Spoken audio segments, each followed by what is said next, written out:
Como iglesia debemos levantarnos en medio de esta nación maligna y marcar la diferencia, nadar contra la corriente, ser contraculturales, o como lo señaló nuestro Señor, que las puertas del infierno no prevalezcan contra nosotros. Debemos ser nosotros mismos, hombres y mujeres, activos en su obra, conscientes de nuestra elección, que proyectemos un buen testimonio ante el mundo y que vivamos esperando a nuestro Rey. Que así sea. Solamente de esa manera seremos una iglesia ejemplar. A esta hora, la Iglesia Metodista Independiente se reúne para presentar su programa En Espíritu y Verdad. Dios es Espíritu, y los que le adoran en espíritu y verdad es necesario que le adoren. Bienvenidos al programa de hoy.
Reciban mis más sinceros y afectuosos saludos en el amado nombre de nuestro Señor y Salvador Jesucristo.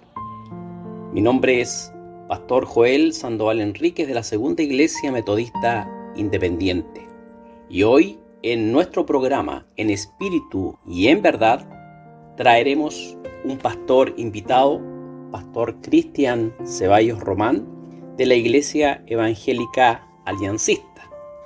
Él nos exhortará acerca del tema Una iglesia ejemplar.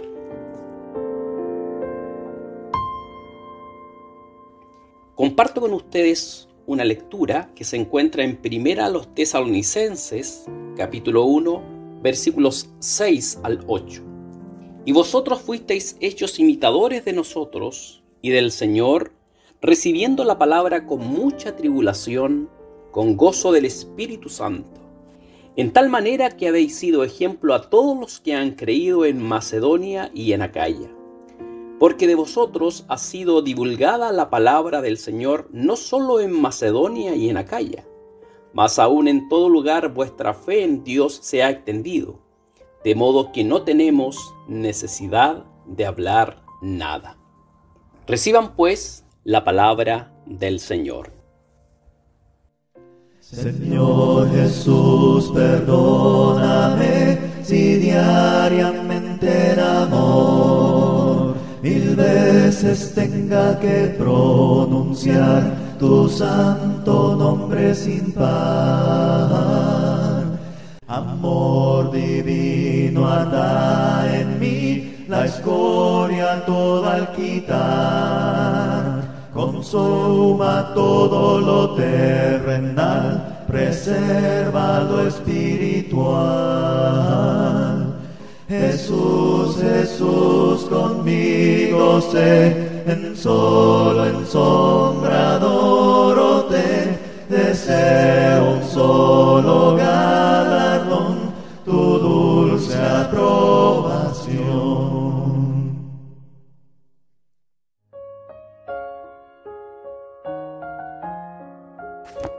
En esta oportunidad, nuestro diácono Walter Hermosilla de la Segunda Iglesia Metodista Independiente nos dirigirá en un momento de oración. Oremos. Padre nuestro que estás en los cielos, santificado sea tu nombre. Dios amado, humillado ante tu santidad, gloria y justicia, damos gracias primeramente por tu amor y por el amor de tu Hijo amado Jesucristo, cuyo amor y pasión en la cruz nos salvó del pecado. Nos presentamos ante tu presencia y rogamos tu perdón por nuestros pecados, cometidos de palabra, hecho o por olvidar cumplir tu voluntad. En esta oportunidad queremos rogarte por todos aquellos que todavía rechazan tu don perfecto de misericordia, el regalo perfecto como la salvación por fe en tu Hijo Jesucristo, quien vino a salvar a los perdidos del pecado. Tú quieres que todos los hombres sean salvos y conozcan tu divina verdad y voluntad. Te pedimos que pongas en su camino las personas adecuadas que compartan con ellos tu evangelio de salvación, para que lo escuchen y comprendan. Sabemos que tu palabra los hará libre de los lazos de Satanás, que los tiene esclavos del pecado, y con ello conocer tu verdad, y alejen de su corazón toda la confusión y maldad. Que tu Espíritu Santo les dé sabiduría y entendimiento. Así como oramos por los que no conocen a Cristo, oramos también por los creyentes y las iglesias. Oramos siendo agradecidos de ti por los misioneros que has llamado para la predicación de tu palabra, la cual redarguye los corazones de los hombres alrededor del mundo. Por aquellos misioneros que predican tu voluntad en aquellos lugares en que aún resisten a tu palabra, donde aún hay corazones cerrados en entendimiento a tu voluntad. Te rogamos que conforme tu voluntad, aún con obstáculos, tu palabra pueda ser predicada y entregada. Te rogamos que renueves sus fuerzas en el trabajo de evangelización y coloca en nuestros corazones el poder apoyarle en oración. Que tu mano de protección guarde a los que trabajan en tu obra de aquellos que buscan hacerles mal. Así también por tu iglesia y la sana doctrina en la predicación de tu palabra. Solo tú puedes llenar de toda sabiduría, consejo, ciencia, conocimiento, inteligencia y guiar a tus ministros para predicar las sagradas escrituras y hacer que para tus hijos y para tu iglesia la exposición de tu palabra sea sana doctrinalmente. Concédenos, amado Señor, el predicar con sabiduría y prudencia celestial las palabras de vida eterna que solo tú tienes para quienes ya están en tus caminos y sean edificados y alimentados de ella, y sus vidas sean renovadas y despertadas para llevar muchos frutos. Y también para quienes están apartados de ti y en rebelión, con amor y autoridad persuadidos de pecado, de justicia y de juicio, para que se conviertan a ti y muchos encuentren la vida eterna y la salvación solo en ti, que eres el Dios de nuestra salvación. Te rogamos esto, para que tú obres conforme a tu voluntad, en el nombre de tu Hijo amado Jesucristo. Amén.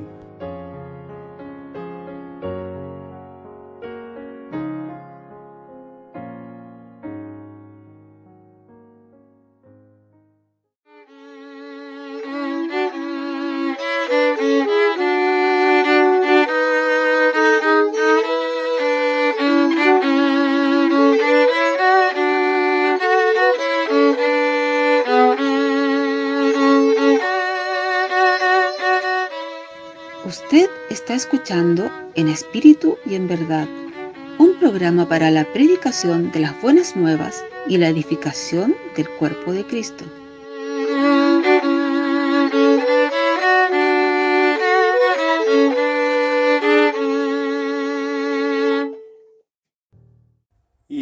Iglesia de Cristo, reanima tu amor y espera velando a tu augusto Señor.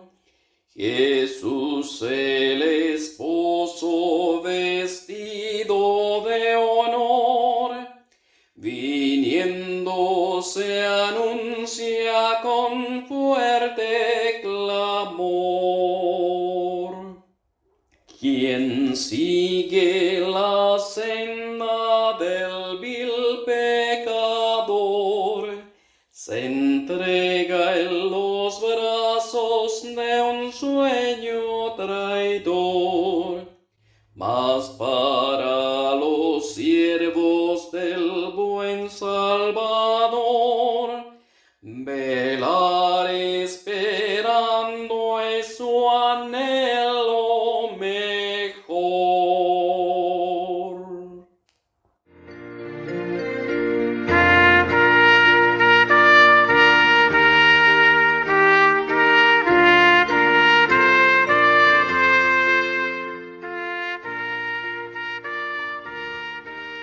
Saludo en el amor de Cristo nuestro Señor.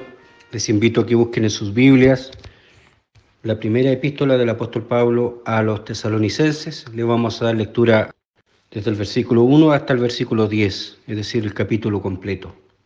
Dice así en el nombre del Señor. Pablo y Silvano y Timoteo, a la iglesia de los tesalonicenses, que es en Dios Padre y en el Señor Jesucristo. Gracia y paz a vosotros de Dios nuestro Padre y del Señor Jesucristo. Damos siempre gracias a Dios por todos vosotros, haciendo memoria de vosotros en nuestras oraciones, sin cesar acordándonos delante del Dios y Padre nuestro de la obra de vuestra fe y del trabajo de amor y de la tolerancia de la esperanza del Señor nuestro Jesucristo. Sabiendo, hermanos amados de Dios, vuestra elección, por cuanto nuestro evangelio no fue a vosotros en palabras solamente, mas también en potencia y en Espíritu Santo y en gran plenitud, como sabéis cuáles fuimos entre vosotros por amor de vosotros.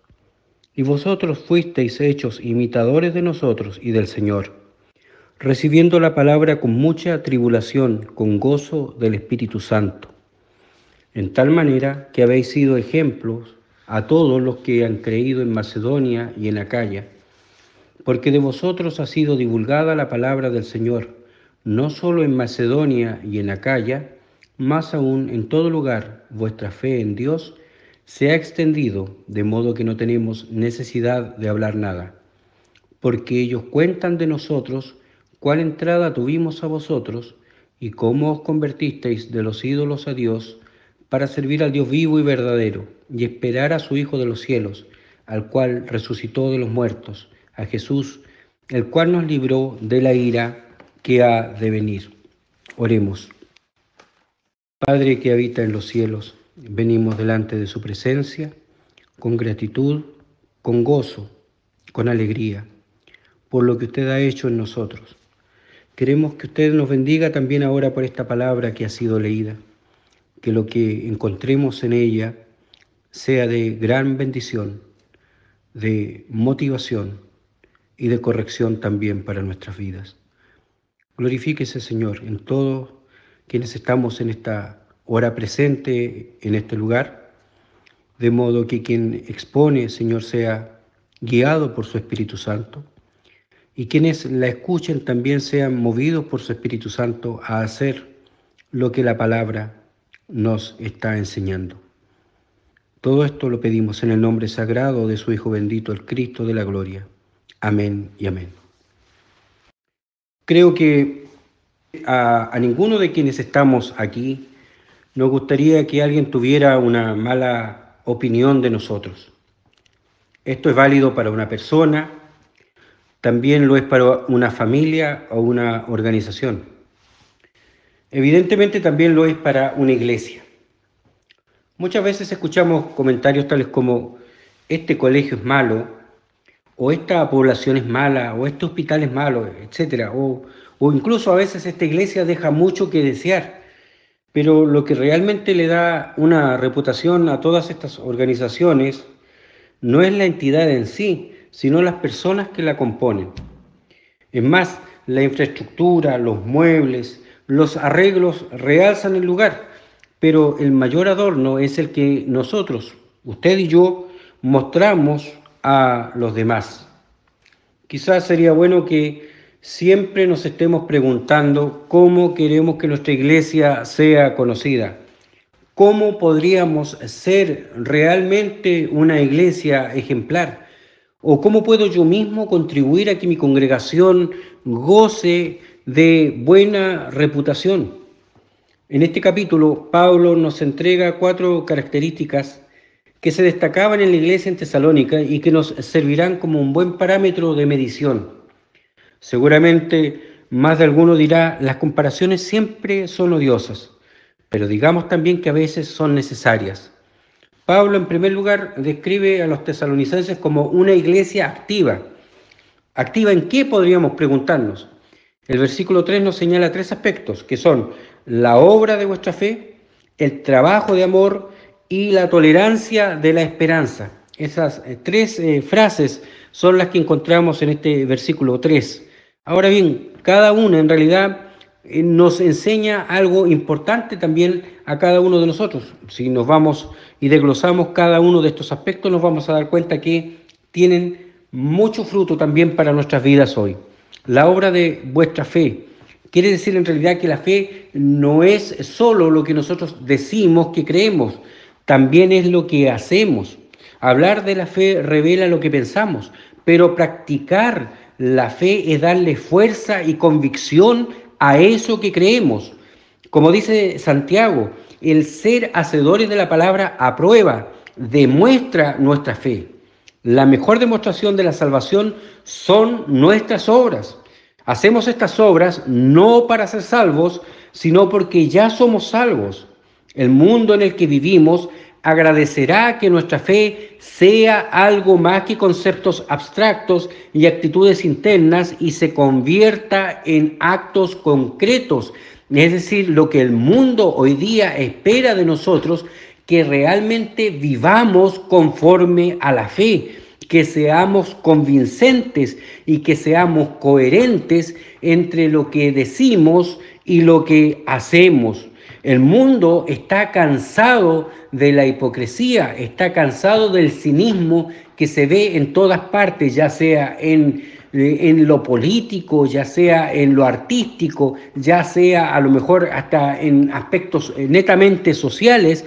Entonces es la iglesia la que tiene que demostrar esa verdad que está realmente en nosotros, que está en nuestras vidas. En resumen, que sea una fe que realmente produzca frutos. El segundo aspecto que encontramos en este versículo es el trabajo de amor. El amor motiva a realizar nuestro trabajo en la obra y el trabajo en la obra prueba la fuerza de nuestro amor. Yo puedo decirle a alguien que lo amo mucho, puedo decirle a mi esposa que la amo mucho, pero si en realidad a esa persona o a mi esposa nunca le hago un gesto real, por decirle, le ayudo o le obsequio algo, en realidad tarde o temprano esa persona va a poner en duda realmente nuestro amor. Podrá decir, dice que me ama, pero nunca me lo demuestra. Dice que me ama, pero nunca hace nada en mi favor. Este es un amor que se ve, no tanto uno que se habla. Esto es lo que hicieron los creyentes del primer siglo, como los tesalonicenses. El amor no es palabrería sentimental. Se trata de una obra concreta en bien de los demás, lo que implica sacrificio y esfuerzo. Es un amor que sabe actuar, o mejor dicho, que hace lo que es correcto. Por último, lo que encontramos en este versículo 3 nos habla de tolerancia de la esperanza. Esta frase la podríamos resumir en un concepto: paciencia. No se trata de aguantar todo lo que venga. La paciencia es una virtud que implica fuerza, empuje y lucha por salir adelante. Esta esperanza nos debe impulsar a cambiar el mundo, nos debe motivar a mostrar una vida diferente, un modelo que sea más elevado de lo que la gente ve día a día en el mundo. En resumen, la tolerancia de la esperanza en el creyente quiere decir que nada lo desanima. Una iglesia escogida. Esta es la segunda característica de una iglesia ejemplar. La única razón por la cual los tesalonicenses hacían lo que hacían, es decir, la obra de fe, el trabajo de amor y la tolerancia de la esperanza que acabamos de ver en el versículo 3, era porque ellos eran un pueblo escogido, un pueblo elegido por Dios. La elección de Dios era algo que se podía ver, como dice el apóstol Pablo allí, sabiendo, hermanos amados de Dios, vuestra elección. Nuevamente, la doctrina de la elección no es algo para discutir o argumentar, sino es una doctrina que debemos ilustrar en nuestras vidas.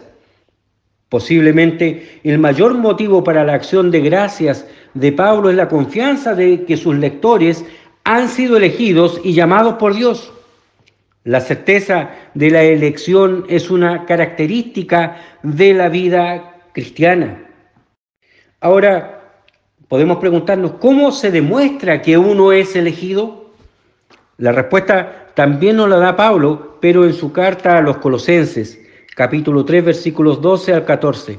Vestíos pues como escogidos de Dios, santos y amados, de entrañas de misericordia, es decir, debemos ser compasivos, de benignidad, continúa, es decir, debemos ser generosos, de humildad, que es lo contrario del orgullo, de mansedumbre, es decir, debemos tratarnos sin prepotencia, de tolerancia, es decir, de alguna forma entendernos los unos a los otros, comprendernos en nuestras situaciones, ponernos en el lugar de los demás, sufriendo, es decir, soportando.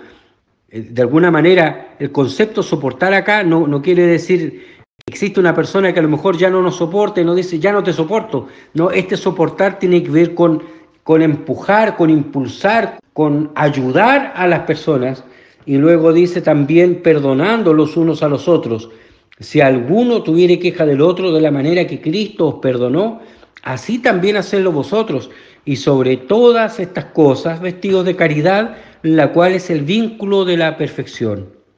Entonces, una característica esencial de la perfección en la vida cristiana, una iglesia que de alguna manera demuestra esa característica de ejemplar, es una iglesia que realmente resalta la caridad por sobre todas las cosas, porque solo la caridad es el vínculo de la perfección. A la luz de todo lo dicho, nosotros en realidad, al hacernos un autoanálisis, nos comportamos como escogidos en nuestra vida cotidiana, es decir, en nuestro diario vivir. Demostramos, representamos que realmente somos parte de esa iglesia escogida y nosotros mismos evidentemente somos escogidos. Vamos a la tercera característica de una iglesia ejemplar, y que es una iglesia de buen testimonio. Para ser ejemplo para otros, en primer lugar debemos imitar a Cristo y a aquellos que viven conforme al Evangelio. En el versículo 6 podemos leer, y vosotros fuisteis hechos imitadores de nosotros y del Señor, recibiendo la palabra con mucha tribulación, con gozo del Espíritu Santo. Incluso Pablo manda en otra de sus cartas, a los Corintios específicamente, que fuéramos imitadores de Él como Él lo es de Cristo. Esto lo he dicho en otras oportunidades, pero no está de más recordarlo. Siempre me recuerdo de aquel hermano que cuando coordinaba o predicaba, él decía, no me miren a mí, miren a Cristo. Y yo pensaba en mi asiento y decía, pero ¿cómo es posible si la gente en realidad en el día a día no puede ver a Cristo? La gente quien ve es a nosotros, por lo tanto somos nosotros los responsables de mostrar a Cristo al mundo. Entonces, ¿cómo podemos mostrar a Cristo al mundo? Evidentemente, siendo imitadores de Él. Esa es la única forma como el mundo verá realmente a Cristo. La imitación de los tesalonicenses se manifestaba en dos aspectos. En primer lugar, recibieron la palabra con mucha tribulación y con gozo del Espíritu Santo. Es decir, no es algo fácil. Demanda un sacrificio, como lo señaló el Señor Jesucristo cuando dijo a sus discípulos que lleven su cruz y le sigan. Esto sugiere una íntima relación con el Maestro. Tal imitación producirá indefectiblemente gozo en nuestras vidas. Ahora, un segundo aspecto también encontramos en el versículo 7, que al hablar del buen testimonio y señalar como primer paso la imitación a Cristo, entonces ahora debemos avanzar a ser nosotros mismos, no seguir siendo en realidad imitadores, sino ahora nosotros convertirnos en ejemplos para otros, como dice el versículo 7, en tal manera que habéis sido ejemplo a todos los que han creído en Macedonia y también en Acaya. Es decir, nos convertimos en un nuevo eslabón. Pablo encomendaba a Timoteo: sé ejemplo de los fieles en palabra, en caridad, en conversación, en espíritu, en fe, en limpieza. El buen testimonio de los tesalonicenses traspasó las fronteras, de modo que no era necesario que Pablo dijera nada. El versículo 8 refrenda lo que acabo de decir. Porque de vosotros ha sido divulgada la palabra del Señor, no solo en Macedonia y en Acaya, más aún en todo lugar vuestra fe en Dios se ha extendido, de modo que no tenemos necesidad de hablar nada. Es como si el apóstol dijera: el buen testimonio es suficiente para demostrar el poder del Evangelio. Y en todas partes hablan bien de ustedes. El mensaje del Evangelio resuena gracias a la reputación y el buen nombre de una congregación, es decir, honra al Salvador. Si Pablo viera a la iglesia en nuestro tiempo, ¿podría decir lo mismo?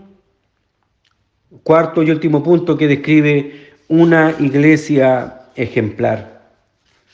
Una iglesia ejemplar es una iglesia expectante. Los versículos 9 y 10 nos dicen: porque ellos cuentan de nosotros cuál entrada tuvimos a vosotros y cómo os convertisteis de los ídolos a Dios para servir al Dios vivo y verdadero y esperar a su Hijo de los cielos, al cual resucitó de los muertos, a Jesús, el cual nos libró de la ira que ha de venir. Pablo describe en estos dos versículos 3 pensamientos cortos de lo que aconteció en la vida de esos creyentes. Primero, se convirtieron de los ídolos a Dios. La conversión es un acto puntual. Literalmente la palabra usada, epístrefo, significa cambiar de rumbo. Este cambio de rumbo significa que ellos dejaban a los ídolos para volverse a Dios. Hoy en día también necesitamos dejar ídolos. Quizá no sean de yeso, de madera o de metal, pero idolatría es todo aquello que nos separa de obedecer y servir a Dios. Más aún, la esencia de la idolatría consiste en mantener ideas acerca de Dios que no son dignas de Él. Por ejemplo, hemos creado a Dios a nuestra propia imagen cuando estamos convencidos de que Él odia a la misma gente que nosotros odiamos. Luego, los tesalonicenses se decidieron a servir. No se habla aquí de un servicio cultico, sino de una entrega total a Dios en actitud de servicio. La palabra que se usa es doulein, de la cual se deriva la palabra esclavo en castellano. Significa servicio incondicional. Sugiere dar nuestro tiempo, sugiere dar nuestro talento y sugiere dar incluso nuestro dinero. Envuelve la clase de amor cuyo espíritu es de dedicación total, un sacrificio total y una vida total para nuestro Señor. La conversión no es solamente dejar de hacer ciertas cosas, en este caso dejar a los ídolos, sino hay que hacer algo, servir en verdad a Dios. Recordemos que la queja permanente de nuestro Dios hacia el pueblo de Israel era la siguiente: este pueblo de labios me honra, pero su corazón está lejos de mí. Como Dios conoce todas las cosas, en verdad, al ver nuestro corazón, ¿qué estaría viendo? ¿Estaría viendo que realmente nosotros le estamos sirviendo en verdad? ¿O en realidad nuestro corazón está lejos de nuestro Dios?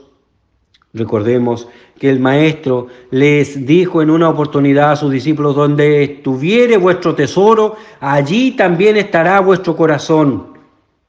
Y tenemos que pensar hoy en día, ¿dónde está realmente nuestro tesoro? Si nuestro tesoro está en los cielos o realmente amamos las cosas que encontramos aquí en la tierra. Y eso nos da pie para el tercer punto que encontramos en estos dos versículos. En tercer lugar, ellos esperaban a su Hijo de los cielos. La conversión implica vivir en espera de la manifestación definitiva de Jesús.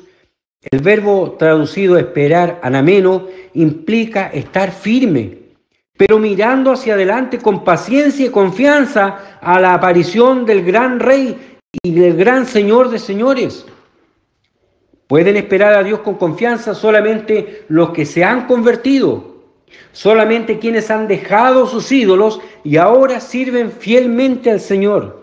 La esperanza de ellos cambió de los ídolos muertos al Cristo vivo, es decir, pasaron de muerte a vida eterna. En resumen, es una iglesia que vive esperando al Señor. John MacArthur, en su libro La Gloria del Cielo, señala que a muchos cristianos en la actualidad no les importa el cielo. Viven tan bien en la tierra que no quieren desafectarse de lo que tienen acá. Esto es una tremenda diferencia con los cristianos del primer siglo. Nosotros, en realidad, al hacernos un autoanálisis, ¿vivimos esperando a nuestro Señor? ¿Oramos para que Él venga pronto? ¿Anhelamos ese día en que todo ojo le vea, en que toda lengua le confiese y que toda rodilla se doble ante Él? No me responda a mí estas preguntas. Respóndaselas a sí mismo en su corazón. Tenemos que terminar. ¿Cómo queremos ser en verdad conocidos? ¿Se parece nuestra iglesia a la iglesia en Tesalónica? En nuestros días se ven pocos cristianos que posean esta consagración y dedicación total como en aquel entonces. Quizá sea esta la razón por la que la iglesia esté perdiendo su influencia en la sociedad. Como iglesia debemos levantarnos en medio de esta nación maligna y marcar la diferencia, nadar contra la corriente, ser contraculturales, o como lo señaló nuestro Señor, que las puertas del infierno no prevalezcan contra nosotros.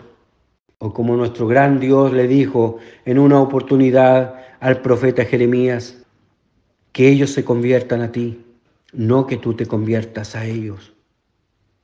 Pero para que esto sea una realidad, debemos disponernos ante Dios, porque la iglesia somos nosotros, no son otros. Cuando hablamos de la iglesia estamos hablando de nosotros mismos, no de los hermanos que están por allá en Estados Unidos o en Europa o en otras latitudes del mundo. No, estamos hablando de nosotros mismos. Debemos salir de este lugar con la firme resolución de ser nosotros mismos hombres y mujeres activos en su obra, conscientes de nuestra elección, que proyectemos un buen testimonio ante el mundo y que vivamos esperando a nuestro Rey. Que así sea. Solamente de esa manera seremos una iglesia ejemplar. Que el Señor les bendiga. Oremos. Padre Celestial, gracias te damos, Señor, por esta palabra que hemos escuchado. Señor, permite que ella nos amoneste, que lo que a mí ha faltado, tu Espíritu Santo añada en la soledad de nuestras casas, para que realmente seamos una iglesia ejemplar. Seamos una iglesia que seamos activos realmente en tu obra. Seamos una iglesia que se comporte como una iglesia escogida. Seamos una iglesia que realmente sea ejemplar ante el mundo, sea de buen testimonio, y que seamos esa iglesia que realmente te espera. Perdónanos cuando no estamos en el punto. Perdónanos cuando no estamos bajo estas premisas. Permite, Señor, que de ahora en adelante vivamos de esta forma, buscando tu rostro y anhelando ser esa iglesia ejemplar. En el nombre de Cristo, nuestro Salvador, te pedimos estas bendiciones. Amén y amén.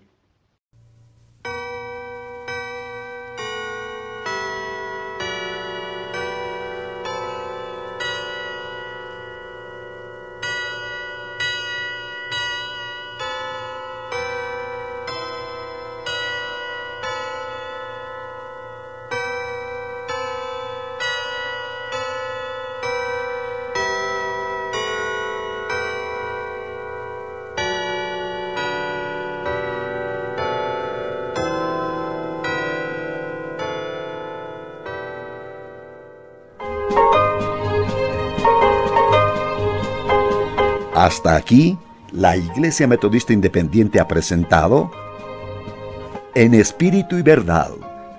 Dios es Espíritu, y los que le adoran, en espíritu y verdad es necesario que le adoren. Que el Señor les bendiga.